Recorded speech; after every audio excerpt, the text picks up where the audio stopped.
1993, Cadillac was closing a chapter on its old-school identity, and the DeVille stood as one of the last real links to that golden era.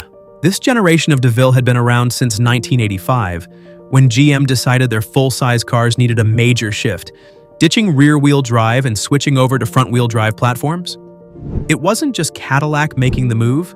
Buick rolled out the Electra, Oldsmobile offered the 98, and the DeVille joined them, all built on what GM called the new C-body chassis. It was a risky play, and it didn't come without growing pains. While Buick and Oldsmobile chose the safer route, fitting their big cruisers with a choice of either a 3.0-liter carbureted V6 or a 3.8-liter V6 with multi-port fuel injection, Cadillac wanted something a little more exclusive. Instead of borrowing from the corporate parts bin, they came up with the HT410.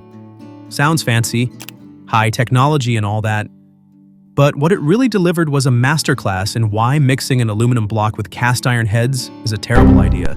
By the early 90s, Cadillac had finally sorted out most of the major issues that haunted its earlier engines.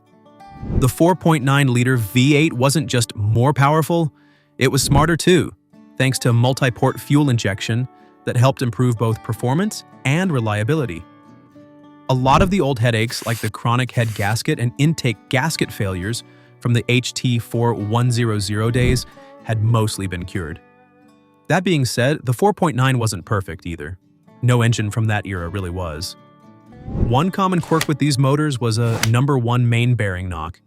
It usually wasn't fatal, more of an annoying background thump you had to live with, but you definitely didn't want to ignore it.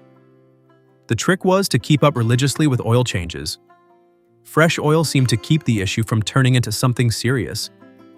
If you're checking one out, pay attention when the engine's warm. If you hear a dull clunk from deep inside, especially while driving, that's your warning flag. There were also some problems with the fuel injectors on these 4.9s. Bad injectors often made the engines run rich, which in turn clogged up the EGR passages inside the intake manifold. Poor fuel economy and sluggish performance usually followed. Luckily, fixing it wasn't rocket science. Just swap out the injectors and you're good to go. One of the few jobs on these engines that will make you question your life choices, though, is the water pump. It's like Cadillac challenged their engineers to use every bolt type they could find in one place. Torx heads, standard bolts, nuts in weird spots. It's all there. Getting a water pump off a 4.9 is almost like a rite of passage for anyone wrenching on these cars. Even with those quirks, the 4.9 was genuinely a great engine. It's a huge part of why the 91 to 93 DeVilles are so good to drive. When everything's sorted, they feel strong, smooth, and just plain satisfying behind the wheel. As long as the injectors are fresh and there's no bottom end knocking, the 4.9 really shows what Cadillac was capable of building at the time. By 1993, the DeVille's design had also evolved to better reflect Cadillac's signature style. One of the most noticeable changes was at the rear, where they added vertical taillights and brought back a hint of the classic Cadillac fin. Small but unmistakable. This design tweak came in with the 1989 refresh when the car's body got stretched for more presence. Earlier 85 models, while clean and sharp in their own right, were often criticized for not looking Cadillac enough. The vertical lamps on those were there, but they were almost flush with the body, not nearly as pronounced as people expected. The 1989 update didn't just add fins, it gave the DeVille back some of that historical Cadillac DNA. Even the front end got an upgrade. The grille was inspired by the Cadillac Voyage concept car, a sleek, futuristic design study led by Jerry Brockstein and his team. That Voyage concept, which debuted at auto shows in the late 80s, still looks like it could hit the road today. Cadillac lifted design elements straight from it and grafted them onto the DeVille starting around 1991. And honestly, it gave the car a much more modern, upscale face. It was a smart move, one that helped keep the DeVille looking fresh without losing its classic identity. One of the fun things about these early 90s DeVilles is how many little quirks they hide once you get to know them. For starters, if you ever need to pop the hood, don't waste time feeling around the center. The release latch isn't where you'd expect it. Instead, it's tucked way over on the passenger side, near the fender. Cadillac designed the grille to lift up with the hood. And because of that, they shifted the release mechanism off to the side. It's one of those things that'll confuse you the first time you try. But once you know, you know. And speaking of unexpected surprises, here's a big one. The front fenders aren't metal. Yeah, you heard that right. They're plastic. By 1993, Cadillac had decided that shaving weight was the future, and lightweight composites were part of that mission. Originally, when the DeVille first launched back in 1985, it still wore metal up front. But by the early 90s, the metal was out and molded plastic was in. It wasn't just about saving a few pounds, it also saved them serious money on tooling costs. It's one of those details you'd never notice unless someone pointed it out, or unless you tapped the fender and heard that unmistakable hollow sound. Another old-school Cadillac touch hiding in plain sight is the fiber optic light indicators. If you look closely at the top of each front fender, you'll see 3 tiny bumps. Those little domes serve a very specific purpose. They show the driver that the headlights, high beams, and turn signals are all working without having to look directly at the lights. Cadillac had been using this setup for years, and it wasn't just limited to the front. Inside the car, fiber optic indicators were tucked up into the headliner so you could glance in the rearview mirror and quickly check that your taillights were working too. It's one of those clever features that made sense at the time, even if it feels a little over-engineered today. Moving inside the DeVille, you find yourself in what's basically the last gasp of the classic Cadillac interior philosophy. Big, poofy bench seats, plush materials everywhere, and that unmistakable feeling of sinking into a living room on wheels. The dashboard design even nods back to the 1974 models with a 2-tiered layout.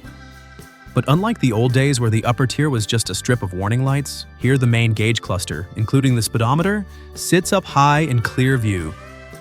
It was actually a pretty driver-focused setup for its time, something that feels a little inspired by Cadillac's designs from 1971 to 1973, where the idea was to wrap the important controls around the driver without going full spaceship mode.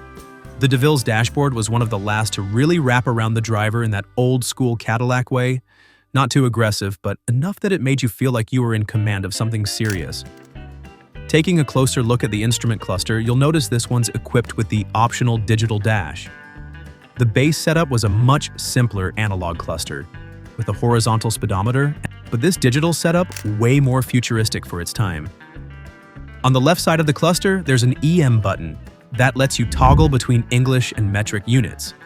Hit that button and you don't just change the speedometer, it also flips the settings on the climate control in the fuel data center. Pretty clever, especially for the early 90s. At the bottom left corner of the dash, you've got the Twilight Sentinel thumb wheel. This little guy controlled the automatic headlight system, letting you set how long the headlight stayed on after you parked and walked away. Underneath that, there's the traditional headlamp switch. And right below that, the fuel data center, which was actually pretty advanced tech for the time. It could tell you how much fuel you'd burned, your instant and average fuel economy, the range left until empty, and exactly how many gallons you had in the tank. In 1993, that kind of real-time information wasn't common. Move over to the bottom right and you'll find the climate control panel. And here's where things get even more interesting. These DeVilles had a full onboard diagnostic system built right into the climate controls. To access it, you'd press and hold the off and warmer buttons together for a few seconds. When you did, the Service Soon and Service Now lights would pop up on the cluster, and the car would enter diagnostic mode. From there, you could cycle through real-time sensor readings, check for engine issues, manually trigger fans, shut down fuel injectors one by one to find a bad one, and even force the transmission into different gears. For a car built over 30 years ago, that level of diagnostic ability was absolutely next level. And honestly, it's still one of the things that makes these old Cadillacs fun to work on today. Cadillac kept that feature alive for a few more years before eventually phasing it out. At the back of the DeVille, Cadillac stayed true to one of its proudest traditions: massive trunk space. The trunk on these cars was huge, around 18 or 19 cubic feet, which meant you could pack it with suitcases, golf bags, or even disappear into it yourself if you tried. And to make things even more luxurious, Cadillac added a powered trunk pull-down. Instead of slamming the trunk shut like a regular car, you'd lower it gently and let a small electric motor finish the job, pulling it tight with a satisfying whir. It's one of those over-the-top features you didn't really need, but once you had it, you never wanted to go back. By the time 1993 rolled around, it was clear the DeVille was the last of a dying breed. Cadillac was about to steer in a very different direction. The next generation, starting in 1994, borrowed heavily from the sleeker Seville and Eldorado designs. They were still big cars by normal standards, but that classic Cadillac attitude, the one built on huge proportions and unapologetic luxury, was starting to fade. That's why the 91 to 93 DeVilles hit a sweet spot today. They're old enough to feel like real Cadillacs, but modern enough to drive every day without feeling like you're captaining a museum piece. They've got character, they've got presence, and they can be surprisingly reliable if you keep up with the usual maintenance. Issues like injector problems and occasional engine knocks exist, sure, but they're fixable without needing a rocket science degree. Another small but interesting feature Cadillac built into these DeVilles was the central door unlocking system. If you inserted the key into the door lock and held it in the unlock position for about a second and a half, it would automatically unlock all the doors. A clever convenience at a time when remote keyless entry was still a luxury, not a given. However, not everything about the 4.9-liter DeVille was without controversy. The engine's programming eventually led to Cadillac facing fines from the U.S. Environmental Protection Agency.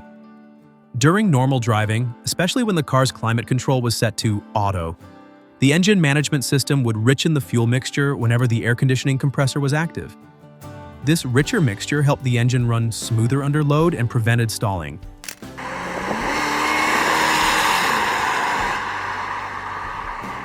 But it also meant higher emissions. The catch was that EPA emissions testing was performed with the air conditioning turned off, which made the vehicles seem cleaner on paper than they actually were under real-world conditions.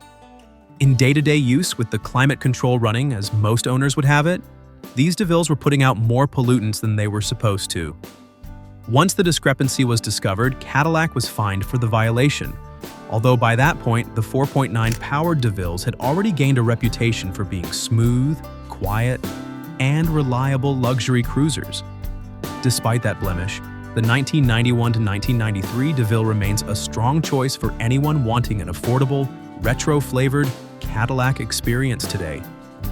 They offer a soft ride, strong low-end power, a classic American luxury feel, and plenty of practicality, all wrapped up in a design that still carries the last echoes of Cadillac's traditional style.